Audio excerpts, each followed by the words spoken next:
everyone. Explore dramas, webtoons, and novels and explore all sorts of stories from Korea. This is Who Reads Stories. My name is An Sung-jin. I'm a news features reporter, and here we have Andrea. Yeah, hi. Nice to meet you again. I think. Good to see you, Andrea, again.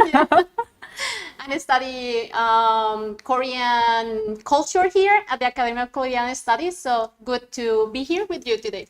Great to have you again, Andrea. So this week there was an event where Korea talked a lot about its stories and covered a lot of different kinds of people. Do you know what that event was possibly? Yeah, actually I know. It was the Seoul International Book Fair. I really wanted to go, but I was really busy with my final paper, so I couldn't. Same, I really wanted to go, but I actually couldn't get the tickets because the tickets ran out really quickly. But this whole International Book Fair is basically a place where all sorts of authors gather together. They talk about books, they hold open discussions. And this time for our open discussion, we had a very renowned film director, Park Chan-wook, and he actually makes a lot of his films based on books, and he's also a voracious reader, which is why a lot of his films, again, are based on books. And today we're going to be talking about one of his more known, a little bit more famous movies that he's made. It's also based on a novel, and it's called The Handmaiden. Whoa, Woo! let's do it. Yeah, should we look at it together? Yes. Okay, so now let's look into this. This movie, which was first made in 2016, it was open then and actually gotten reviews of 96% in Rotten Tomato for its refreshingness. And it also won 19 different best foreign language films and all sorts of different film festivals. And I know that you've watched it, so you probably know, but it has a lot of stunning visuals. It has very intricate storytelling, which is why I guess it gathered a lot of attention from its viewers. Yes, well, in my case, I took a class regarding movies like 1 year ago while studying the master. And I didn't watch the movie at the time, but we talked about Director Park and we watched Old Boy. So I already knew a little bit about like the kind of movies that he was doing and how it's one of the famous ones, right. Directors here in South Korea. And something that for me was interesting is that the movie has a setting like in colonial times in Korea during the 30s, and like as a historian, so I think that was an interesting part like to see like for Agashi. Right, exactly. So for the Handmaiden movie itself, again, as we talked about it, it is based on a novel, and the novel is actually from a British author. Her name is Sarah Waters, and her book was actually in a similar background, and it was called Fingersmith. Now, to briefly go over what the novel itself was about, it basically was based in the Victorian era from the 19th century. It talks about this girl named Sue who actually comes up with all these strategies with a con man to actually try to, how do I say it, to maybe make fun of this old lady or this maid called Maud. Yeah, so it's really interesting how let's say the original blueprint of the movie, it's this book that was released in 2002. So I think it's like interesting to see also the changes, right? Because it's like Victorian era. Here we are talking about colonial times, right? Exactly, as you just mentioned. Now, director Park Chan-wook actually moves this entire novel into the background of the 1930s colonial Korea, and he actually tries to bring this huge transition. Do you know what this period was like, Andrea? Yes, well, despite that, I have been more into after the 60s regarding Korean history. I know how it was like at the beginning of the 20th century. So in 1905 was first the protectorate, later in 1910 was the annexation of Korea, and like from 40 years we are talking about a period of colonial time under Japanese rule. Something that for me it's interesting is that in this movie we are talking about specifically about the decade of the 30s, and when you study a little bit of how was like the politics and the laws of Japanese at that time, during the 30s actually it was, let's say, the highest cultural assimilation that Korean people have, because at that time they couldn't use their names, so they needed to use Japanese names. Right. That actually was that in the movie. We are going to talk about that later. And then they couldn't use Hangul like for writing, and there were a lot of restrictions on how they show that they were Korean. Right, so Andrea, you already pointed out a couple of differences. We saw a difference in language, in clothing, even their houses seemed very different from where we are right now and in the time frame of the 1930s, right? Yes, something that it's interesting is that when you are watching the movie, like with the architecture, you can see also a lot of changes between like Western and also Japanese architecture. But when you are watching, then you see elements like, for instance, the hanboks, but then you also see the use of kimonos, and then just like the starting a scene of the movie with the rain and kind of the visualization that you have in the movie, it's really well done. I really liked it when I was watching it. And something that for me was also interesting, it was the use of language, because they were using Korean and they were using Japanese. Exactly. And what exactly was a stark difference when the characters were using Korean versus Japanese? I think that there were like several scenes that when they were using Japanese, it was also a kind of a status and they were showing power. But then when they were using Korean, I think it was more in a private sphere.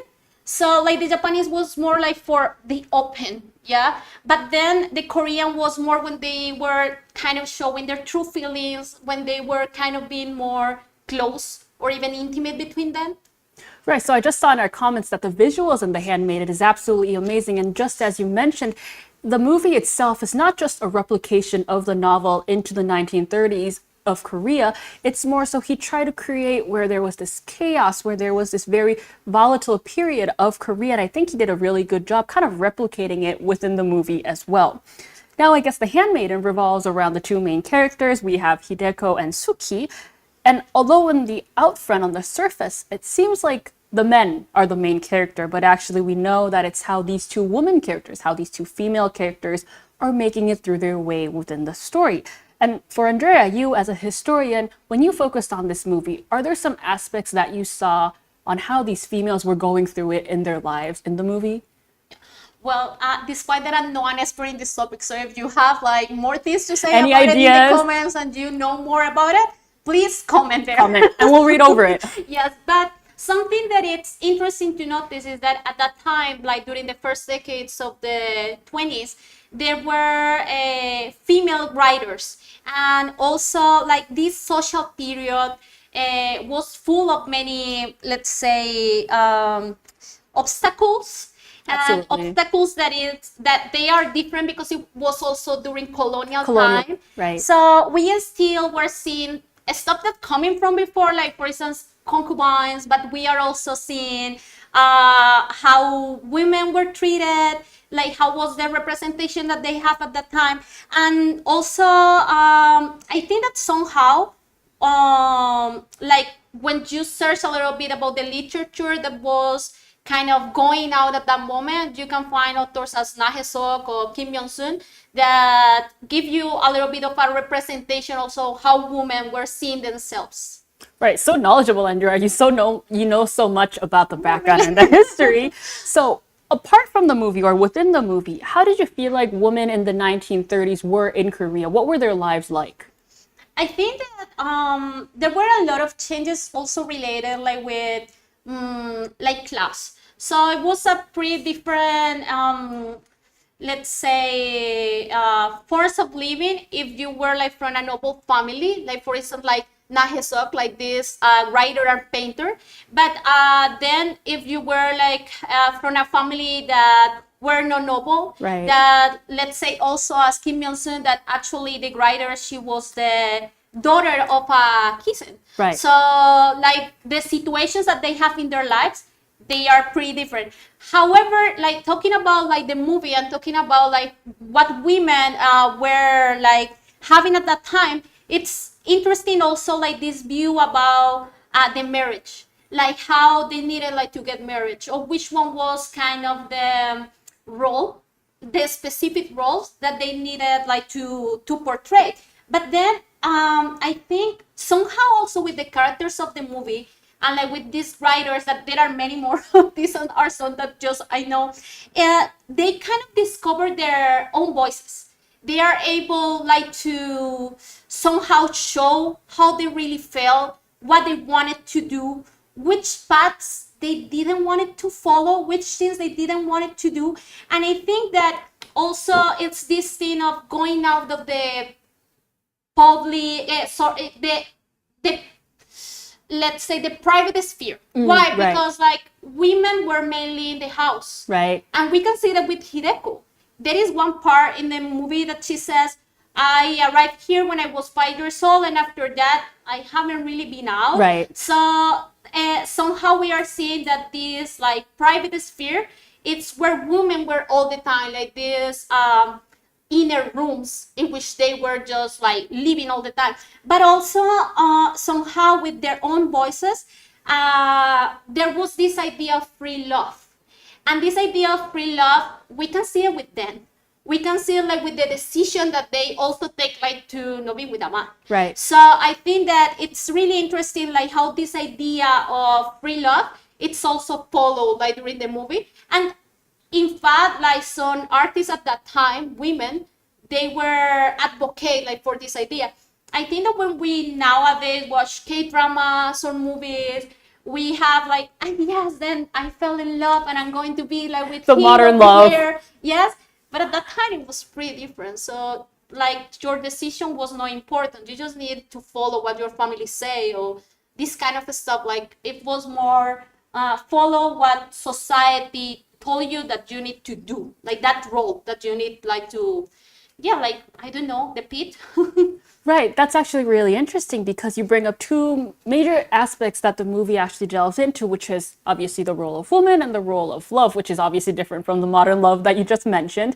But it's interesting because, as our viewers say, Lady Maiden actually plays a big role. And I guess in this movie, we end up going over the concept of, in Korean, we say it 현모양처, and it actually means a wise mother and a good wife, which I guess actually back then, it used to be the model for a lot of women, right? Being that perfect wife, staying at home and doing all these household chores as a traditional woman was kind of the concept or the expectations that those people back then had for women, which is why it's interesting in this movie, or for people back then, they probably wanted to keep their individualistic characteristics and seek for love or their dreams, as you just mentioned, Andrea. Yeah, I think that it's interesting how like these characters can be seen also as disruptive because they are not following what society said What that the they norm needed is. to do, the norm. Right. And I think that also it's interesting how through these characters, it's not just an individual story,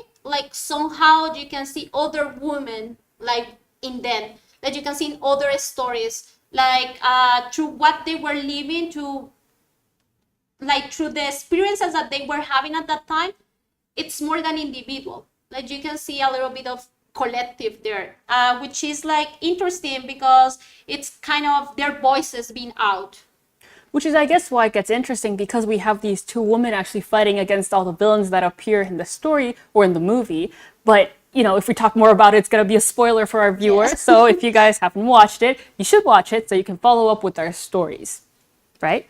So for those who haven't watched our story or the movie yet, from out of our viewers or from anyone else who hasn't watched the movie, is there a scene in particular that you enjoyed or you would recommend for anyone who hasn't watched it?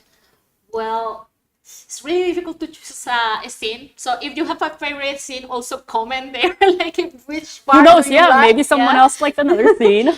But for me particularly, there was one part in the library that I take it like somehow destruction in the library, somehow it's a metaphor for freedom. But there is a major spoiler with that, so I'm going to go with another one.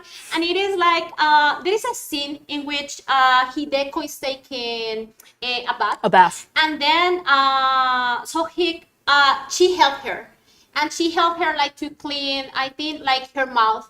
And this scene, it's like somehow showing how they were, I don't know, like building somehow trust, like between them.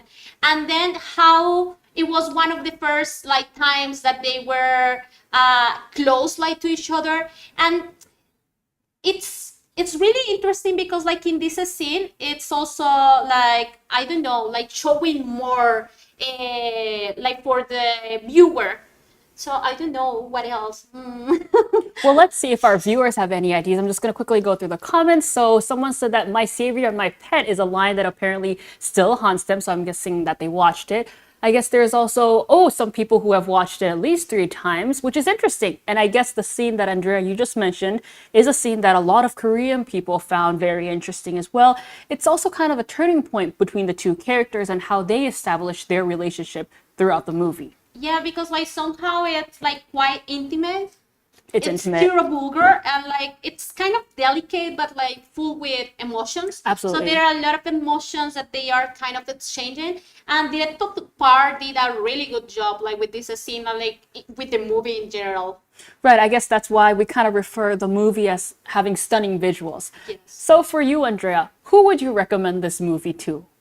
Well, if someone maybe want to learn a little bit more about how was the Japanese period and like the colonization like during the first decades of the 20th century, I think that like the localization of the movie at that time can just give you hints. Like maybe it's not as well as watching a documentary or reading a book of what happened, but it's showing you like kind of clues of how was the life at that time. You really get to see it. Yeah, like with the use of Japanese names, or like with this idea also of using like Western clothes or kimonos. So here we are seeing also like the cultural assimilation was high at that time. So if you want to learn a little bit about like that period of time in Korea, I think that this movie is interesting because there are not a lot of products that I know. If you know something else, like just let us know, like about like this specific period of time. So I think it's interesting also for that. Right, exactly. As you mentioned, I guess it's a good way to see what the 1930s or what that time frame in Korea was like. Also, I think it's impressive to see how the emotions that come out throughout the movie aren't something that's specific to that time frame. It's not something specific tied to the 1930s, right? We see emotions that are universal and timeless. We see love, we see betrayal, hatred, desire, and all these emotions kind of come together to not only talk about a background that's then, but also that comes to now. Yeah. So I have a question actually for you. So in your case, who would you recommend it, like the movie? Ooh, so who would I recommend this movie to? Yeah. Well, for me, I guess I'd recommend it to our viewers or for anyone who hasn't watched the movie that likes any sorts of plot twists, right? So if people like deception, they like sorts of stories that aren't just the original narrative, but you have a lot of plots going on. You don't know what's going to happen next. And for people that enjoy those, I guess that's the type of people that I would like to recommend this to, especially because Park Chan-wook, director, has his own twist to it. He also adds an own layer of how to interpret this movie, which is why, to sum up, for our viewers or for people who haven't watched it, if you like stories that have a plot twist or a mystery, or for those who like to interpret the movie on their own, I would recommend this movie too. Okay, well, interesting answer. Yeah, Yeah, I'm totally watching after listening that. right? Exactly. Is it convincing enough for people? Yes. There we go. So I guess The Handmaiden that we talked about today kind of encompasses Korea's history, but it also talks about the culture then. What do you think about this, today's discussion, and also as someone who has already watched the movie? Well, I really enjoyed the discussion. It was great, like to talk about The Handmaiden, and I think in general this one is a good movie, a great movie. I want to watch it again. Well, I want to just like find more stuff like in the movie, because I think there are like things that if you watch it just one time, probably is not enough. It's interesting you bring that up because apparently a lot of movies by director Park Chan-wook, you have to revisit it several times. Maybe in the first time you just read through it so you can understand the plot. The next time you try to find out different clues, as you just mentioned. Maybe there are different ways of interpreting the story. So I guess for our viewers that have already maybe watched it once, they can watch it the next time to see a different meaning or a different underlying layer to it. Yeah, I think he's totally right, because like, for instance, I was paying attention like to use of globes, because like when I just search like information about the book, like the British book, like the cover of the book is the globes, and I was like, oh, maybe that is maybe this is more something more. important. And when I watched the movie, I didn't pay attention to that. So I think like if you take the time to rewatch it, probably you are going to find things that the first time you just miss. Right, exactly. So the movie The Handmaiden is actually difficult to talk about spoilers, which is why we kind of went over a couple of scenes that Andrea wanted to talk about. So for those viewers who haven't seen it, you guys should definitely watch it to fully really enjoy the story without having to know the other parts of it. And also, if you want to know more about Korea's history, Korea's culture, and the women and how they were portrayed in that timeline, those should also watch it. So this is all we have for Who Reads Today. And thank you again, Andrea, for showing up and also talking about history because you're very knowledgeable about that part. And next week, we'll come back with more stories. So if you liked our episode today, please subscribe, leave a comment in our YouTube channel so we can read over it. And don't forget to subscribe, like, and comment. There we go. See you next week. Thank you.